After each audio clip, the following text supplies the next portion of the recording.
Hello student, आज अपन class 10 का एक टॉपिक स्टार्ट करने जा रहे हैं, ह्यूमन सिस्टम। ह्यूमन सिस्टम से रिलेटेड सारी की सारी कंक्लूजन हम इस चैप्टर के अंदर कवर कर लेंगे। ओके, तो स्टार्ट करते हैं अपन।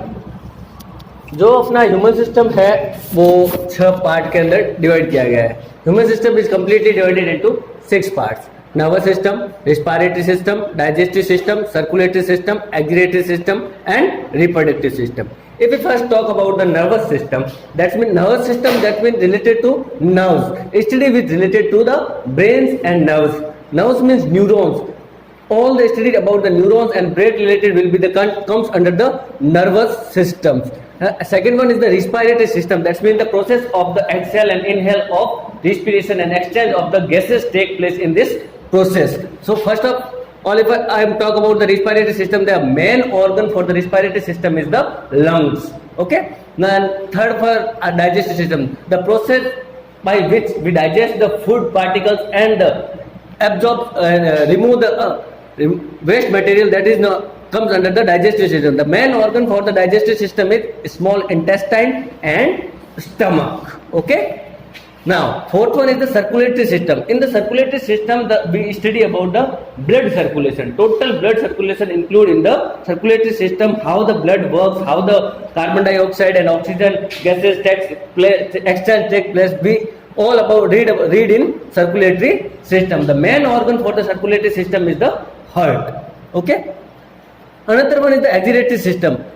All the removal and waste product which are built inside our body, this is illuminated by the excretory system. For excretory system, the main organ is kidney. Okay. Now last one is the reproductive system. In this reproductive system, we maintain the generation one gave to the another. For reproductive system, main organs are sperms and ova. Sperm for male and ova for female. Okay. Now let's first topic read about nervous system. Okay हाँ, तो nervous system main organ nervous system के लिए जो होता है brain. Nervous system के लिए structure और फंक्शनल यूनिट जो होती है वो होती है अपने न्यूरॉन्स। अगर मैं न्यूरॉन्स के स्ट्रक्चर की बात करूं, न्यूरॉन्स के स्ट्रक्चर आप देख सकते हैं सामने इस टाइप का होता है। इसकी जो सबसे टॉप या अपर प्रॉक्सिमल पार्ट होता है वो होता है साइटोन या साइटोन बॉडी, जिसके अंदर डॉट लाइक स्ट्रक्चर्स प्रेजेंट होती है जिसे बोलते हैं निसल ग्रेन्यूल्स। ये निसल ग्रेन्यूल्स क्या करते हैं? प्रोटीन सिंथेसिस करते हैं। क्या करते हैं? Protein synthesis. प्रोटीन सिंथेसिस मतलब इस न्यूरॉन्स को न्यूट्रिशन प्रोवाइड करने का काम ये कौन करेंगे? निसल ग्रेन्यूल्स। उसके बाद आप ये हेयर लाइक स्ट्रक्चर्स देख रहे हो जो कहलाती है डेंड्राइट्स। ये डेंड्राइट्स क्या करते हैं? इंफॉर्मेशन को या सेंसरी न्यूरॉन्स या मोटर न्यूरॉन्स से इंफॉर्मेशन को कलेक्ट करके डेंड्राइट्स जो होता है वो साइटोन तक लेकर आता है। फिर ये साइटोन से इंफॉर्मेशन जो होती है इस सेंटर में जो डॉट लाइक स्ट्रक्चर है जिसे अपन बोलते हैं न्यूक्लियस। क्या बोलते हैं? न्यूक्लियस। ये न्यूक्लियस उस इंफॉर्मेशन को एक्सेप्ट करता है और साइटोन से कहां भेजता है? एक्सॉन की तरफ। एक्सॉन एक लॉन्ग ट्यूबुलर सिलेंड्रिकल स्ट्रक्चर्स होती है जिसके ऊपर ये नोड्स ऑफ रेनवियर बने हुए होते हैं, जिसके ऊपर एक्सॉन मेम्ब्रेन नहीं होती है। अब यहाँ पर जो न्यूरॉन्स होते हैं वो दो टाइप के हो जाते हैं। न्यूरॉन्स जो होते हैं, एक होते हैं माइलिनेटेड और दूसरे होते हैं नॉन माइलिनेटेड, जिसके ऊपर माइलिन की लेयर होती है। जिन न्यूरॉन्स के ऊपर माइलिन की लेयर प्रेजेंट होती है उसे अपन बोलते हैं माइलिनेटेड न्यूरॉन्स, और जिनके ऊपर ये माइलिन की शीट जो होती है एब्सेंट होती है उन्हें अपन बोलते हैं नॉन माइलिनेटेड न्यूरॉन्स। जो नॉन माइलिनेटेड न्यूरॉन्स होते हैं उनका जो कलर होता है व्हाइट कलर का अपीयरेंस होता है, जो जनरली और नॉर्मली अपन को ब्रेन की स्ट्रक्चर के अंदर देखने को मिलेंगे। बाकी सारी की सारी बॉडी के अंदर जो अपने होते हैं माइलिनेटेड नर्वस सिस्टम होते हैं जो अपन को स्पाइनल कॉर्ड के अंदर बहुत सारे देखने को मिलेंगे। उसके बाद जो बात करूं लास्ट के अंदर एक्सॉन टर्मिनल आता है। इस एक्सॉन टर्मिनल के एंडिंग पार्ट पर एक सेक लाइक और स्पेयर लाइक स्ट्रक्चर्स बनी होती है जिन्हें अपन बोलते हैं साइनेप्टिक लोब्यूल्स। इन साइनेप्टिक लोब्यूल्स के अंदर भरा रहता है केमिकल। क्या होता है? केमिकल। ये केमिकल जो होता है दूसरे न्यूरॉन्स को इस न्यूरॉन के साथ अटैच करने में या इंफॉर्मेशन को एक न्यूरॉन से दूसरे न्यूरॉन में भेजने के लिए एक मैसेंजर के रूप में वर्क करता है। इस केमिकल का नाम होता है एसिटाइल कोलिन। Acetyl choline.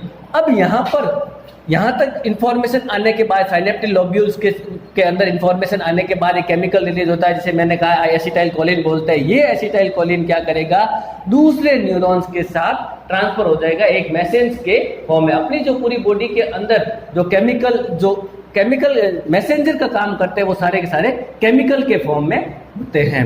अब दूसरा न्यूरॉन जैसे इस न्यूरॉन के साथ अटैच होता है, इस सिरे से अटैच होता है, ये न्यूरॉन जैसे दूसरे न्यूरॉन के साथ अटैच होता है तो एक कॉम्प्लेक्स का फॉर्मेशन करता है जिसे अपन बोलते हैं साइनेप्टोनीमल कॉम्प्लेक्स। तो इस तरीके से एक लंबी चेन बनती रहती है न्यूरॉन्स और इंफॉर्मेशन जो होती है एक प्लेस से दूसरे प्लेस की ओर ट्रांसफर होती रहती है। ये न्यूरॉन्स का काम होता है कि एक प्लेस से दूसरे प्लेस तक इंफॉर्मेशन को या मैसेज को या सिग्नल को लेके जाना, चाहे वो सेंट्रल नर्वस सिस्टम से पेरिफेरल नर्वस सिस्टम तक हो या पेरिफेरल नर्वस सिस्टम से सेंट्रल नर्वस सिस्टम तक हो, सारे के सारे जो इंफॉर्मेशन होती है वो न्यूरॉन्स के थ्रू लाई जाती है। न्यूरॉन्स जो होते हैं अपनी बॉडी में, मैंने कहा माइलेटेड और नॉन माइलेटेड, इसके अलावा न्यूरॉन्स के दो टाइप्स होते हैं, वो होते हैं सेंसरी न्यूरॉन और मोटर न्यूरॉन। सेंसरी न्यूरॉन्स क्या करते हैं, जो सेंसरी न्यूरॉन्स होते हैं वो पेरिफेरल नर्वस सिस्टम या बॉडी के अदर पार्ट से इंफॉर्मेशन को लेकर आते हैं सेंट्रल नर्वस सिस्टम तक, और जो मोटर न्यूरॉन्स होते हैं वो क्या करते हैं, अपने सेंट्रल नर्वस सिस्टम से इंफॉर्मेशन को पेरिफेरल नर्वस सिस्टम या उसके बॉडी के अदर पार्ट तक सेंड करते हैं। ये बात हो गई किसकी, न्यूरॉन्स की। न्यूरॉन्स क्या है, स्ट्रक्चर और functional unit of nervous system, और इसका जो मेन ऑर्गन होता है वो क्या होता है, ब्रेन। आई चीज समझ में, stop. Brain is further divided into 3 part, fore brain, mid brain and head brain. Fore brain के अंदर अपन सेरिब्रम, सेरिबेलम और हाइपोथैलेमस को इंक्लूड करते हैं, और मिड ब्रेन के अंदर स्पाइनल कॉर्ड, हेड ब्रेन के अंदर थैलेमस आता है। अपने ब्रेन का जो सबसे लार्जेस्ट पार्ट होता है वो होता है सेरिब्रम, और सेकंड लार्जेस्ट पार्ट जो होता है वो सेरिबेलम होता है। सारी की सारी नर्वस सिस्टम की जो एक्टिविटी कंट्रोल करता है वो सेरिब्रम होता है, और सेरिब्रम को हेल्प करता है सेरिबेलम।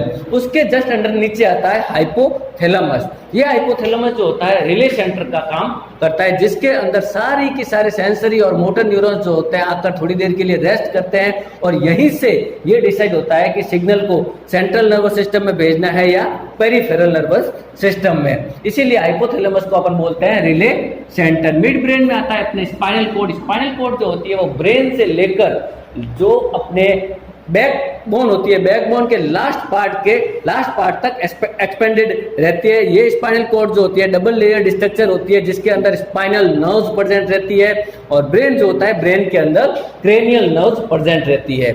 जो स्पाइनल कॉर्ड होती है उसमें 13 पेयर्स ये अपने spinal cords, spinal nerves present होती है, और ब्रेन के अंदर जो क्रेनियल नर्व्स होती है वो 12 पेयर्स के अंदर प्रेजेंट रहती है। फिर आता है हिंड ब्रेन। हिंड ब्रेन के अंदर आता है अपना थैलेमस।